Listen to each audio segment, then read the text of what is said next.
Ευχαριστώ πολύ, κύριε Πρόεδρε.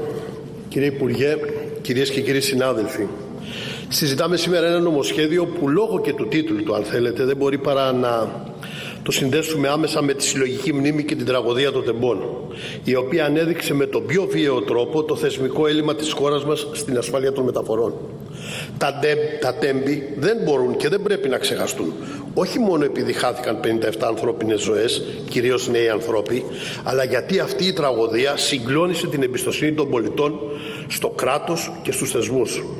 Και μαζί αυτή η τραγωδία ανέδειξε ένα εθνικό αίτημα, μια απέτηση της κοινωνίας δηλαδή, για δικαιοσύνη, για αλήθεια, για αλλαγή νοοτροπίας και για ανάληψη ευθύνης. Απέναντι σε αυτό το αίτημα, το πολιτικό σύστημα και κυρίως η κυβέρνηση, αντί για θεσμική κάθαρση και ριζική μεταρρύθμιση, φέρνει ένα νομοσχέδιο που μοιάζει περισσότερο με τεχνικό κολάζ ρυθμίσεων και λιγότερο με στρατηγικό σχέδιο για τη ριζική αναμόρφωση των σιδηροδρόμων. Και αυτό είναι το αληθινό ερώτημα σήμερα.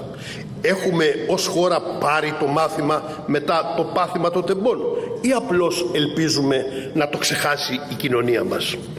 Κυρίες και κύριοι συνάδελφοι, ένα χρόνο και πλέον μετά την τραγωδία των Τεμπών, η κοινωνία και ιδίως οι οικογένειες των θυμάτων ζητούν απαντήσεις σε απλά αλλά ουσιώδη ερωτήματα. Τι έγινε τελικά για να μην ξανασυμβεί κάτι αντίστοιχο? Ποια μέτρα έχουν ληφθεί πραγματικά και ποια έμειναν μόνο σε δηλώσεις και ανακοινώσεις? Η αλήθεια δυστυχώς είναι πικρή.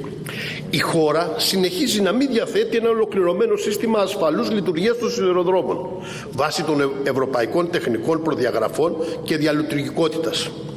Το σύστημα τηλεδιοίκησης παραμένει μητελές. Οι διαγωνισμοί για την αναβάθμιση του εξοπλισμού καθυστερούν ή υλοποιούνται αποσπασματικά. Οι απαραίτητες υποδομές εποπτείας και καταγραφής, αν και εξαγγέλθηκαν, δεν έχουν τεθεί ακόμη πλήρως σε λειτουργία. Ούτε ο ΟΣΕ, ούτε η Ρυθμιστική Αρχή Σιδηροδρόμων, ούτε ο Εθνικός Οργανισμός Διερεύνησης Ατυχημάτων έχουν ενισχυθεί με επαρκές και μόνιμο προσωπικό, παρά τις διακηρύξεις περί επιτάχυνσης των διαδικασιών. Αντιθέτως, με το παρόν σχέδιο νόμου επιχειρείται προσχηματική επίσπευση διαδικασιών, με παράκαψη μάλιστα και του ΑΣΕΠ και χωρίς ουσιαστικά αξιοκρατικά κριτήρια. Επιπλέον, οι ανεξάρτητες αρχές συνεχίζουν να λειτουργούν με ανεπαρκή θεσμική θωράκιση, αλλά και με διοικητική εξάρτηση. Μήπως υιοθετήθηκαν καλές διεθνές πρακτικές? Δυστυχώς όχι σε επαρκή βαθμό. Χώρες όπως η Γερμανία, η Σουηδία, η Ολλανδία έχουν εφαρμόσει εδώ και χρόνια συστήματα διαχείρισης της ασφάλειας με προληπτικούς μηχανισμούς ανάλυσης κινδύνου, ψηφιοποίησης, εποπτείας και θεσμική ανεξαρτησία των ελεκτικών φορέων. Στην Ελλάδα, αντίθετα, οι κυβερνητικές παρεμβάσεις συνεχίζουν να λειτουργούν με το βλέμμα στραμμένο στην επικοινωνία και όχι στην πραγματική ασφάλεια. Αν τα τέμπη λοιπόν δεν μας δίδαξαν τίποτα, τότε δεν ήταν απλώς μια τραγωδία, είναι ακόμα μια χαμένη ευκαιρία να αλλάξει η φιλοσοφία και η λειτουργία του ελληνικού κράτους. Κυρίες και κύριοι συνάδελφοι, το σχέδιο νόμου που συζητάμε σήμερα περιλαμβάνει πολυάριθμες διατάξεις. Αρκετές εξ αυτών έχουν τεχνικό χαρακτήρα.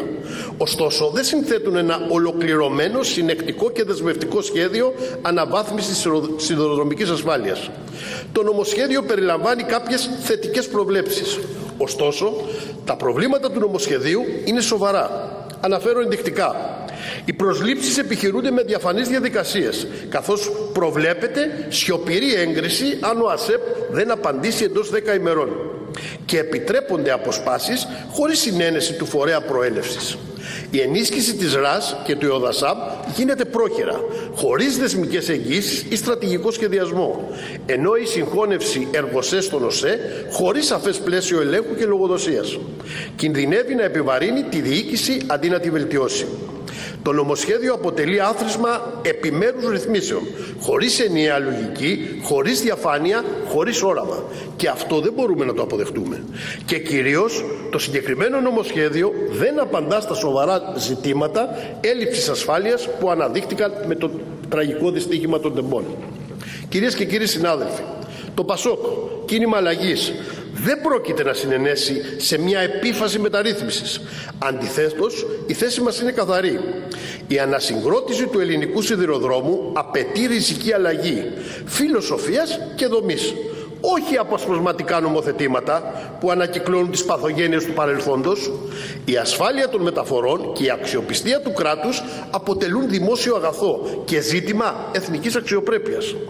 Το ΠΑΣΟΚ προτείνει ένα συνολικό πλαίσιο αναμόρφωσης, στηριγμένο στις αρχές της ανεξαρτησίας, της διαφάνειας και της ασφάλειας. Ανεξάρτητο και πλήρως τελεχωμένο σύστημα εποπτείας, με θεσμική ενίσχυση της ΡΑΣ και ουσιαστική αναβάθμιση του ΕΟΔΑΣΑΜ. Κατά τα πρότυπα μάλιστα ερευνητικών αρχών άλλων κρατών όπως της Γαλλίας, της Γερμανίας κλπ.